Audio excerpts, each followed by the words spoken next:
ನಮಸ್ಕಾರ ಸ್ನೇಹಿತರೆ.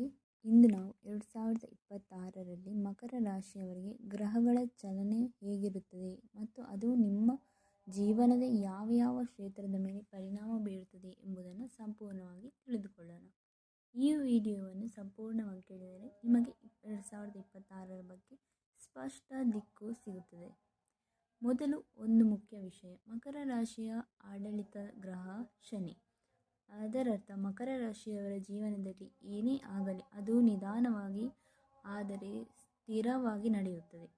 ಆದರೆ ಒಂದು ಬಾರಿ ಯಶಸ್ಸು ಬಂದರೆ ಅದು ದೀರ್ಘಕಾಲ ಉಳಿಯುತ್ತದೆ. ಶನಿಯ ಬಗ್ಗೆ ಭಯಪಡುವುದನ್ನು ಬಿಟ್ಟು ಭಕ್ತಿ ಇರಲಿ. ಶನಿ ಗ್ರಹದ ಸ್ಥಿತಿ 2026ರಲ್ಲಿ ಹೇಗೆ ಪಾತ್ರವಹಿಸುತ್ತದೆ ಎಂಬುದನ್ನು ನೋಡೋಣ. 2026ರಲ್ಲಿ ಶನಿ ಮೀನ ರಾಶಿಯಲ್ಲಿ ಸಂಚಾರ ಮಾಡುತ್ತಾನೆ.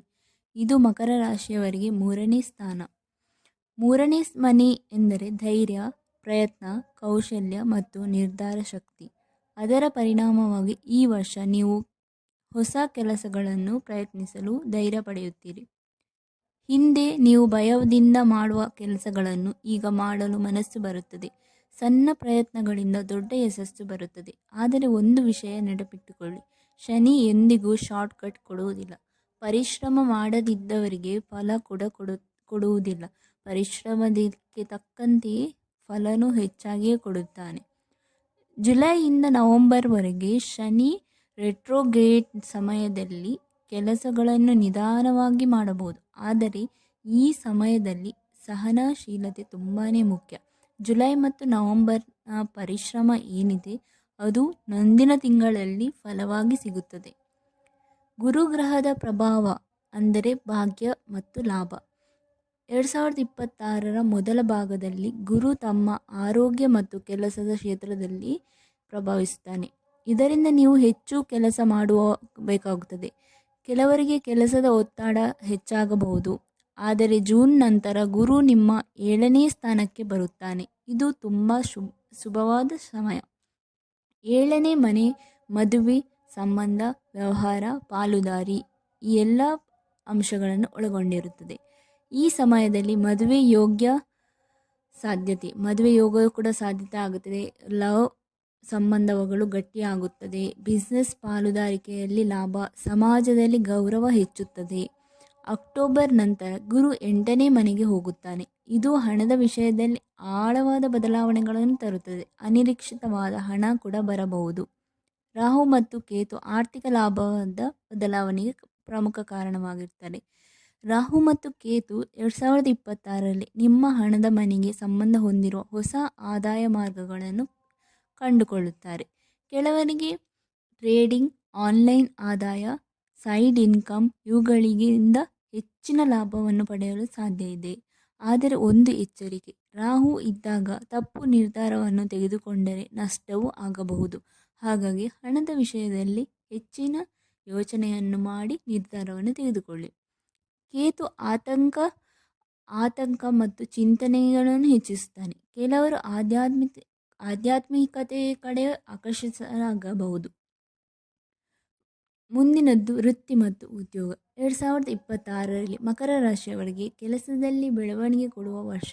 ಈ ವರ್ಷ ನೀವು ಹೊಸ ಜವಾಬ್ದಾರಿ ಪಡೆಯಬಹುದು. ಪ್ರಮೋಷನ್ಗಳಿಗೆ ಅವಕಾಶ ಮತ್ತು ಕೆಲಸ ಬದಲಾವಣೆ ಸಾಧ್ಯತೆ, ಅಂದರೆ ವರ್ಗಾವಣೆ ಸಾಧ್ಯತೆ ಕೂಡ ಇರಬಹುದು. ವ್ಯವಹಾರ ಆರಂಭಿಸಲು ಯೋಚನೆ ಕೂಡ ಮಾಡಬಹುದು. ವ್ಯವಹಾರದ ಯೋಚನೆ ಈ ಸಮಯದಲ್ಲಿ ನಿಮಗೆ ಬರಬಹುದು ಮತ್ತು ಅವಕಾಶಗಳು ಕೂಡ ಕೂಡಿ ಬರಬಹುದು.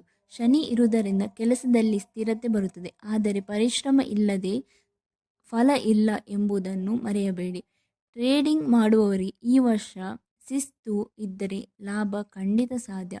ಎಮೋಷನ್ ಟ್ರೇಡಿಂಗ್ ಮಾಡಿದರೆ ನಷ್ಟವು ಖಂಡಿತವಾಗಿರುತ್ತದೆ.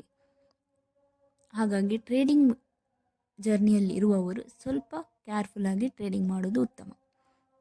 ಹಣದ ಸ್ಥಿತಿಗತಿಯ ಬಗ್ಗೆ ನೋಡೋಣ. ಹಣದ ನಿಧಾನವಾಗಿ ಬರುತ್ತದೆ ಆದರೆ ಉಳಿಯುತ್ತದೆ.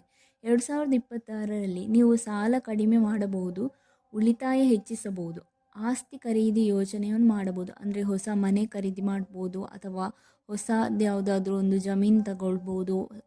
ಹೀಗಾಗಿ ಉಳಿತಾಯ ಅಂದರೆ ಇನ್ವೆಸ್ಟ್ಮೆಂಟ್ ಜಾಸ್ತಿಯಾಗಿ ಮಾಡಬಹುದು.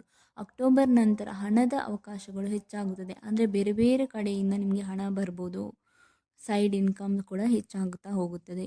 ಲವ್ ಲೈಫ್ ಮತ್ತು ಮದುವೆ ಬಗ್ಗೆ ನೋಡೋಣ.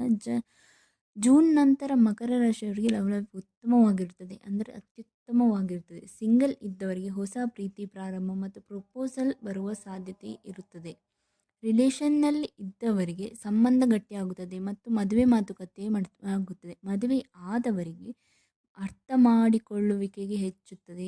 ಕುಟುಂಬದಲ್ಲಿ ಸಂತೋಷ, ಅಂದರೆ ಹೆಚ್ಚಾಗಿ ನೀವು ಸಂಬಂಧಗಳಿಗೆ ಸ್ವಲ್ಪ ಇಂಪಾರ್ಟೆಂಟ್ ಕೊಡೋದು ಜೂನ್ ನಂತರನೇ ಅನಿಸುತ್ತೆ. ಶನಿ ಇರುವುದರಿಂದ ಸಂಬಂಧಗಳು ನಿಧಾನವಾಗಿ ಬೆಳೆಯುತ್ತದೆ, ಆದರೆ ಸ್ಥಿರವಾಗಿರುತ್ತದೆ. ಅಂದರೆ ಆದಷ್ಟು ಗಟ್ಟಿಯಾದ ಸಂಬಂಧವನ್ನು ಬೆಸೆಯಲು ಪ್ರಯತ್ನ ಮಾಡುತ್ತದೆ. ಕುಟುಂಬ ಮತ್ತು ಮಕ್ಕಳ ಜೀವನ, ಇದರ ಬಗ್ಗೆ ನೋಡೋದಾದರೆ ಕುಟುಂಬದಲ್ಲಿ ಜವಾಬ್ದಾರಿ ಹೆಚ್ಚಾಗುತ್ತದೆ, ಮಕ್ಕಳ ವಿಷಯದಲ್ಲಿ ಗಮನ ಕೊಡಬೇಕಾಗುತ್ತದೆ. ಆದರೆ ವರ್ಷದ ಕೊನೆಯಲ್ಲಿ ಕುಟುಂಬ ಸಂತೋಷವೂ ಹೆಚ್ಚಾಗುತ್ತದೆ. ಹೊಸ ಸದಸ್ಯರ ಆಗಮನವೂ ಕೂಡ ಇದೆ. ಆರೋಗ್ಯ ಮತ್ತು ಕೆಲಸದ ಒತ್ತಡ ಸಮಸ್ಯೆ ಇಲ್ಲ, ಆದರೆ ನಿದ್ರೆ ಕೊರತೆ, ದೇಹದ ದೌರ್ಬಲ್ಯ ಇವು ನೀವು ಗಮನಿಸಬೇಕಾಗುತ್ತದೆ. ನಿಯಮಿತವಾದ ವ್ಯಾಯಾಮ ಮಾಡಿದರೆ ತುಂಬ ಉತ್ತಮ. ಹೆಚ್ಚಾಗಿ ಒತ್ತಡವನ್ನು ತೆಗೆದುಕೊಳ್ಳುವುದಕ್ಕೆ ಬದಲು ನಿದ್ರೆಯನ್ನು ಚೆನ್ನಾಗಿ ಮಾಡಿ ಸ್ವಲ್ಪ ವ್ಯಾಯಾಮವನ್ನು ಮಾಡಿದರೆ ನಿಮ್ಮ ಆರೋಗ್ಯವು ಸಮತೋಲನ ಸ್ಥಿತಿಯಲ್ಲಿರುತ್ತದೆ. 2026ರಲ್ಲಿ ಮಕರ ರಾಶಿಯವರಿಗೆ ಅದೃಷ್ಟದ ಸಮಯ. ಅತ್ಯುತ್ತಮ ಸಮಯ ಎಂದರೆ ಮಕರ ರಾಶಿಯವರಿಗೆ ಜೂನ್ ಮತ್ತು ಅಕ್ಟೋಬರ್ನಲ್ಲಿ ಹಣಕಾಸಿನ ವ್ಯವಹಾರಕ್ಕೆ ಅತ್ಯುತ್ತಮ ಸಮಯ ಅಂತಲೇ ಹೇಳ್ಬೋದು. ಮತ್ತು ನಿಮ್ಮ ಸಂಬಂಧಗಳಲ್ಲಿ ಹೆಚ್ಚಿನ ಒಂದು ದೃಢತೆಯನ್ನು ಕಂಡುಕೊಳ್ಳುವುದಕ್ಕೆ ಜೂನ್ ಮತ್ತು ಅಕ್ಟೋಬರ್ ಒಳ್ಳೆಯ ಸಮಯ. ಯಾವುದಾದ್ರೂ ಒಂದು ಒಳ್ಳೆಯ ಕೆಲಸವನ್ನು ಪ್ರಾರಂಭ ಮಾಡಬೇಕು ಅಂತ ಇದ್ದರೆ ನೀವು ಜೂನ್ ಮತ್ತು ಅಕ್ಟೋಬರ್ ನಂತರ ಈ ಸಮಯದಲ್ಲಿ ಮಾಡೋದ್ರಿಂದ ನಿಮಗೆ ಅದರ ಪ್ರತಿಫಲ ಅಂದರೆ ಹೆಚ್ಚಿನ ಲಾಭ ಕೂಡ ಹೆಚ್ಚಾಗಿರುತ್ತದೆ. ಜಾಗ್ರತೆಯ ಸಮಯ ಅಂದರೆ ಜುಲೈ ಮತ್ತು ಸೆಪ್ಟೆಂಬರ್. ಈ ಸಮಯದಲ್ಲಿ ಸ್ವಲ್ಪ ನೀವು ಜಾಗ್ರತೆ ಆಗಿರಬೇಕು. ವಾಹನ ಚಲಾಯಿಸೋದಾಗಿರ್ಬೋದು, ಬೆಂಕಿಯ ಅಪಘಾತವಾಗಿರ್ಬೋದು, ಅಥವಾ ಯಾವುದಾದ್ರೂ ಒಂದು ಸಣ್ಣ ತೊಂದರೆಗೆ ನೀವು ಸಿಲುಕುವ ಪ್ರಭಾವ ಇದೆ. ಆದ್ದರಿಂದ ಸ್ವಲ್ಪ ಮಟ್ಟಿಗೆ ಜುಲೈ ಮತ್ತು ಸೆಪ್ಟೆಂಬರ್ ಸಮಯದಲ್ಲಿ ಸ್ವಲ್ಪ ಜಾಗೃತೆಯಾಗಿರೋದು ಉತ್ತಮ. ಹೆಚ್ಚಾಗಿ ವೆಹಿಕಲ್ ರೈಡ್ ಮಾಡುವವರು ಸ್ವಲ್ಪ ಜಾಗೃತೆಯಿಂದ ಇರೋದು ಒಳ್ಳೆಯದು. ಪರಿಹಾರಗಳು: ಶನಿ ಶಕ್ತಿ ಹೆಚ್ಚಿಸಲು ಶನಿವಾರ ಎಳ್ಳೆಣ್ಣೆ ದೀಪ ಹಚ್ಚಿ, ಅಂದರೆ ಶನಿವಾರ ಮನೆಯಲ್ಲಿ ಒಂದು ಎಳ್ಳೆಣ್ಣೆ ದೀಪವನ್ನು ಹಚ್ಚಿ ಮತ್ತು ಕಪ್ಪು ಎಳ್ಳು ದಾನ ಮಾಡಿ. ನಿಮ್ಗಾದರೆ ಕಪ್ಪು ಎಳ್ಳು ದಾನ ಮಾಡಿ, ಇಲ್ಲಾಂದರೆ ಹನುಮಾನ್ ಚಾಲೀಸ್ ಓದಿ. ಕಡಿಮೆ ಅಂದರೆ ನೀವು ಒಂದು ಹನುಮಾನ್ ಚಾಲೀಸನ್ನು 21 ಬಾರಿ ಓದ್ಬೋದು, ಅಥವಾ 108 ಬಾರಿ ಕೂಡ ಓದ್ಬೋದು. ನಿಮಗೆ ಕಷ್ಟ ಎನಿಸಿದರೆ ಕೇವಲ ದಿನಕ್ಕೆ 1 ಸರಿ ಆದರೂ ಓದಲು ಪ್ರಯತ್ನಿಸಿ. ಹಿರಿಯರಿಗೆ ಗೌರವ ನೀಡಿ. ಹಿರಿಯರ ಆಶೀರ್ವಾದ ನಿಮಗೆ ತುಂಬಾ ಮುಖ್ಯವಾಗಿರ್ತದೆ. ಗುರು ಹಿರಿಯರ ಆಶೀರ್ವಾದವಿಲ್ಲದೆ ನಿಮ್ಮಲ್ಲಿ ಏನನ್ನೂ ಸಾಧನೆ ಮಾಡಲಿಕ್ಕಾಗೋದಿಲ್ಲ. ಮಕರ ರಾಶಿಯವರು ಆದಷ್ಟು ನಿಮ್ಮ ಹಿರಿಯರ ಆಶೀರ್ವಾದವನ್ನು ಪಡೆದುಕೊಳ್ಳೋದಕ್ಕೆ ಪ್ರಯತ್ನಿಸಿ. ಯಾವುದಾದ್ರೂ ಒಂದು ಶುಭ ಕಾರ್ಯ ಮಾಡುವುದಾದರೆ, ಯಾವುದಾದ್ರೂ ಒಂದು ಏನಾದರೂ ತಗೊಳ್ಳೋದಾದರೆ, ಮನೆ ಗುರು ಹಿರಿಯರ ಆಶೀರ್ವಾದವನ್ನು ತೆಗೆದುಕೊಳ್ಳಿ. ನಂತರ ಟೋಟಲಾಗಿ ನೋಡೋದಾದರೆ 2026ರಲ್ಲಿ ಮಕರ ರಾಶಿಯವರಿಗೆ ಪರಿಶ್ರಮದಿಂದ ಯಶಸ್ಸು, ಹಣದ ಸ್ಥಿರತೆ, ಮದುವೆ ಯೋಗ, ವೃತ್ತಿ ಬೆಳವಣಿಗೆ, ಹೊಸ ಅವಕಾಶಗಳು ಇವೆ. ಇದು ನಿಮ್ಮ ಜೀವನದಲ್ಲಿ ಸ್ಥಿರತೆ ಮತ್ತು ಪ್ರಗತಿಯ ವರ್ಷವಾಗಿರ್ತದೆ. ನಿಮಗೆ ಈ ಮಾಹಿತಿ ಉಪಯುಕ್ತವಾಗಿದ್ದರೆ ಈ ವಿಡಿಯೋವನ್ನು ಲೈಕ್ ಮಾಡಿ, ಶೇರ್ ಮಾಡಿ ಮತ್ತು ನಿಮ್ಮ ರಾಶಿ ಮಕರ ರಾಶಿಯಾಗಿದ್ದರೆ ಓಂ ಶನಿ ದೇವಾಯ ಎಂದು ಕಮೆಂಟ್ ಮಾಡಿ. ಮತ್ತು ಮುಂದಿನ ವಿಡಿಯೋಗಳನ್ನು ನಾನು ಆದಷ್ಟು ಬೇಗ ಅಪ್ಲೋಡ್ ಮಾಡುತ್ತೇನೆ. ಸೊ ಎಲ್ಲರೂ ಅದನ್ನು ನೋಡಿ ಲೈಕ್ ಮಾಡಿ. Thank you.